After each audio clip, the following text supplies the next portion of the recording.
vraiment cette forte mobilisation des journalistes. Donc d'abord, je vais préciser une chose. Le pourquoi de cette Assemblée générale, le pourquoi de cette conférence de presse avec les journalistes. Parce que vous avez entendu vous-même les témoignages, les cris de cœur venant des travailleurs dont nous sommes le représentant. Donc je pense qu'à Dakar aujourd'hui l'heure est extrêmement grave. Extrêmement grave. Nous avons, donc le président de la société a nommé un nouveau directeur général de Dakar depuis le 30 mai 2024. Donc c'est fait environ 140 là, de Dakar. Mais nous, travailleurs, nous, syndicats, on a le droit de l'évaluer et de mettre en place des plans d'action pour la résolution des problèmes des travailleurs de Dakar. C'est ça, donc, l'essence, c'est ça. Donc c'est ça l'idée de cette assemblée générale. C'est ça l'idée de cette conférence de presse. Donc c'est tout à fait normal, je pense. Maintenant, pour revenir rapidement dans la vie, je pense que le camarade Major, le secrétaire de Major Corbeil, a bien dit.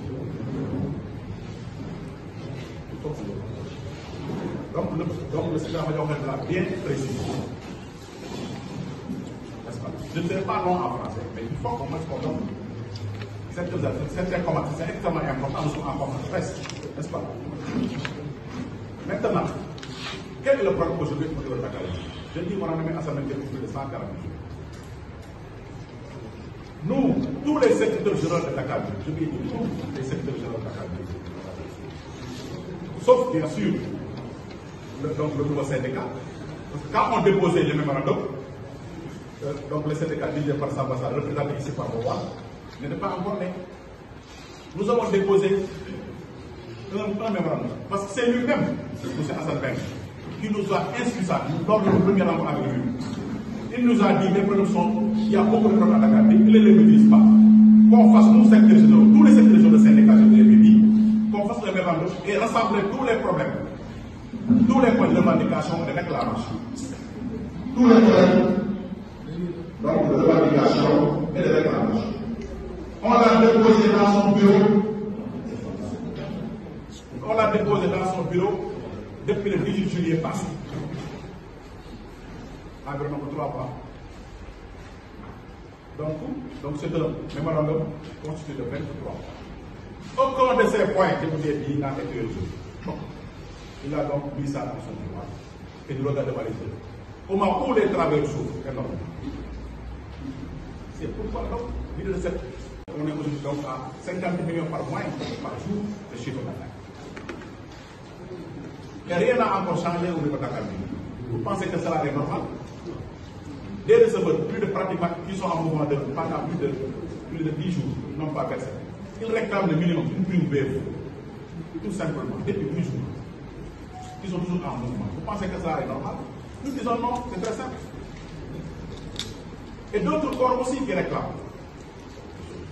Maintenant, sur les points 5, on ne va pas, tant que ces points ne sont pas résolus, on ne sera pas d'accord avec ça. On sera en désaccord et on va monter encore en quelque chose, porter le contrat. Mais c'est l'accord d'établissement, je vais tout donc sur l'accord d'établissement. Un accord qui est terminé. Il a tenu ça sur place. Il avait promis à quelques jours, à 15 jours de nous revenir pour qu'on fasse l'évaluation et signer l'accord d'établissement. Il a fait ici plus de 140 jours, rien. Il n'a pas le premier de l'accord d'établissement. Et c'est un espoir pour les travailleurs de la Cameroun. On s'est battu pendant presque 6 années pour qu'on ait un accord de développement dans l'entreprise, dans la suite de la Cameroun. Il a trouvé, tout est prêt. On a tout fait, on a épuisé toutes les procédures, c'est simplement la signature. Donc, c'est ça qu'on dénonce encore une fois. Les conditions de travail, je ne sais même pas mis en table sur les conditions de travail. Très précaires. Les conditions de travail ont reculé à la Cameroun. Quand je lui ai posé la question, dans une réunion, récemment, avant qu'il fasse sa conférence de presse, je lui ai posé la question. Est-ce que depuis ton arrivée, tu as installé une toilette, même une douche, j'ai bien dit, même pas une douche, dans une gare de Dakar? Il m'a dit non, parce que je n'ai pas d'argent. Vous pensez que c'est est responsable. Voilà. Etc. Donc les policiers reculent au niveau de la Cameroun. Les dettes sociales aussi. On réclame l'écongement des dettes sociales. C'est ça qu'on demande. L'écongement des dettes sociales. Les dettes sociales, c'est quoi? C'est d'abord les contrats de l'État, les prestations familiales, l'IPM et d'autres comptes et d'autres prêts. On demande donc l'écongement de ces dettes sociales. Parce que c'est extrêmement important. Le paiement et la régulation des primes. Tous les corps revendiquent des primes aujourd'hui. Ah oui? Tous les corps de primes aujourd'hui. Le paiement et la régulation de ces primes-là. Et une rencontre périodique, comme le produit, avec les secrétaires généraux. Un calendrier. Parce que pour que Dakar puisse marcher, il faut un dialogue permanent. Nous ne sommes pas contre le dialogue. Les partenaires sociaux, que ce soit les. Parce que les choses déléguées, je pense que c'est un droit que la direction rencontre les délégués personnels tous les mois. Mais pour renforcer ce dialogue-là, il faut un calendrier entre la direction générale, les secrétaires généraux. C'est ce qu'on lui demande. Il refuse de le faire. Et lui, quand il est venu, il a dit que, j'ai tout son discours, il a dit que le premier facteur de développement d'une entreprise, c'est le climat social. La thèse, c'est un climat social apaisé. Et donc, refuse. Donc, on donne ce calendrier. C'est pourquoi on ne sera pas du tout d'accord avec lui. Ce qu'on dit, c'est très clair. On va continuer de se, on va continuer d'être en mouvement pour qu'au moins ces points-là de l'université soient réglés. Je pense que c'était très simple sur ce point. Je vais tout simplement revenir sur la barricade. Je pense qu'il faut qu'on fasse toujours des précisions. Parce qu'il est venu sur notre nouveau ministre. Il ne maîtrise pas Dakar des digues. On a donné tout simplement des chiffres en vrai. Il l'a lu, tout simplement, sans commentaire. On refuse cela, nous. C'est ça qu'on refuse, que nous refusons.